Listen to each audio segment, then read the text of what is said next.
নমস্কার বন্ধুরা, মঞ্জু কিচেন হাউজে আপনাদের স্বাগত। আজকের আমি ডিম ছাড়া কেক বানাবো। আপনারা আমার পুরো ভিডিওটা দেখতে থাকুন। আমি এখানে লেবু নিয়েছি, এই লেবু দিয়ে কেক বানাবো আজকের।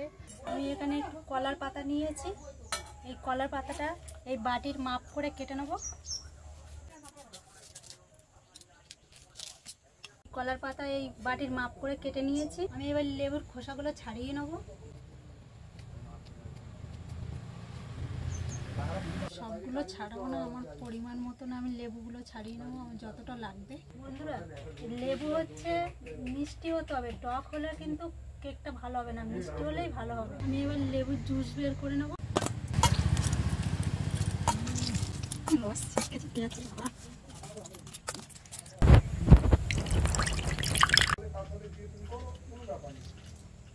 আমি এক বাটি চিনি নিয়েছি, চিনিগুলো এবার গুঁড়ো করে নেবো শিলনোড়ায়। চিনিটা ভালো করে গুঁড়ো করতে হবে, তো দানা থাকলে হবে না।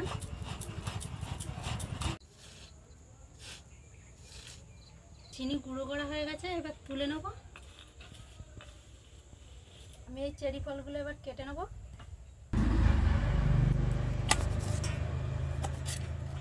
নুনটা জ্বলে গেছে, কড়াই বসিয়ে দেবো। আমি হালকা জল গরম করে নেব। আমি এই 10 টাকা দামের এক প্যাকেট গুঁড়ো দুধ নিয়েছি, হালকা জল গরম করে রেখেছি। এই দুধটা এবার গুলে নেব। আর এই গুঁড়ো দুধটা দিয়ে কেক করলে খেতে ভালো লাগে।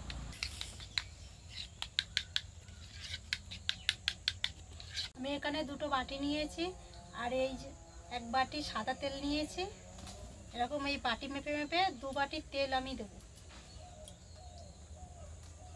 আমি যে চিনি গুঁড়ো করে রেখেছিলাম, এই চিনিটা হাফ হাফ করে নিয়েছি, এই হাফ হাফ করে 2 বাটিতেই দিয়ে দেবো। এবার আমি ভালো করে এটা ফেটিয়ে নেব। একইভাবে এটাও করে নেব। আমি এখানে 1 চামচ বেকিং পাউডার নিয়েছি, এটাতে হাফ দিয়ে দেবো, আর এটাতেও হাফ দিয়ে দেবো। আর এই হাফ চামচ বেকিং সোডা নিয়েছি, এটা থেকেও হাফ এটা দিয়ে দেবো, আর এটাও হাফ দিয়ে দেবো। মিশিয়ে নেবো। এবার এটাও একইভাবে মিশিয়ে নেব। আমি এখানে 2 বাটি ময়দা নিয়েছি, এইটা 1 বাটি দিয়ে দেবো, আর এটাতেও 1 বাটি দিয়ে দেবো। এইটা এই লেবুর জুসটা করে রেখেছিলাম, এটা অল্প অল্প করে দেবো, আর এইটা একটা ব্যাটার বানিয়ে নেবো আমি। একটা বাটির ব্যাটার বানানো রেডি হয়ে গেছে। এই বাটির ব্যাটারটা একইভাবে বানিয়ে নেবো।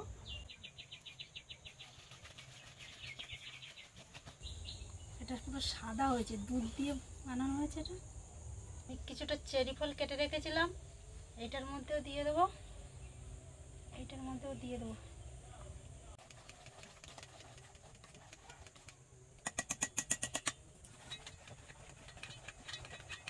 আমার দুটো ব্যাটারি বানানো হয়ে গেছে কেকের জন্য। আমি কিছুটা বালি নিয়েছি, বালিটা আবার কড়ার মধ্যে দিয়ে দেবো। টিফিন কারিটা একটু তেল লাগিয়ে নেবো ভালো করে, কলা পাতায়ও লাগিয়ে নেবো।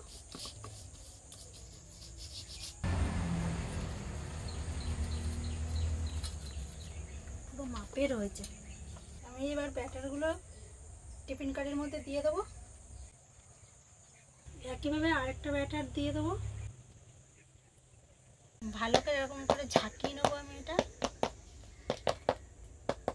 আর উপর থেকে কিছুটা চেরি ফল দিয়ে দেবো। বালি গরম হয়ে গেছে, আমি একটা স্প্যান বসিয়ে নেবো। এবার এই পাটিটা আবার বসিয়ে দেবো কেকে, আর ঢাকা দিয়ে দেবো। থেকে 25 মিনিট পরে আমি এই ঢাকাটা তুলবো। আমি 25 মিনিট পরে এবার এই ঢাকাটা তুলে নেবো। একটা এই কাঠির সাহায্যে আমি দেখে নেবো কেকটা পুরো হয়ে গেছে কিনা। হ্যাঁ, কেকটা পুরো হয়ে গেছে, একটু কাঠিতে লেগে নেই। এবারে আমি লাভিয়ে নেবো। আমি একটা ছুরি নিয়েছি, এই ছুরি দিয়ে ভালো করে সাইডটা ছাড়িয়ে নেবো। আমি এবার এইভাবে ঠেলে নেবো। পুরো পারফেক্ট হয়েছে। কেকটা কত সুন্দর হয়েছে দেখছেন বন্ধুরা, কেকটা কত সুন্দর হয়েছে। নিচে একটু লেগে যায়নি, নরম হয়েছে। ডিম ছাড়া কেকটা আমার বানানো কমপ্লিট হয়ে গেছে। আর আমার এই ভিডিওটা যদি আপনাদের ভালো লেগে থাকে আপনারা একটা লাইক সাবস্ক্রাইব করবেন আর আমার পাশে থাকবেন। আর এরকম নতুন নতুন ভিডিও নিয়ে আপনাদের সামনে আমি আবার আসবো।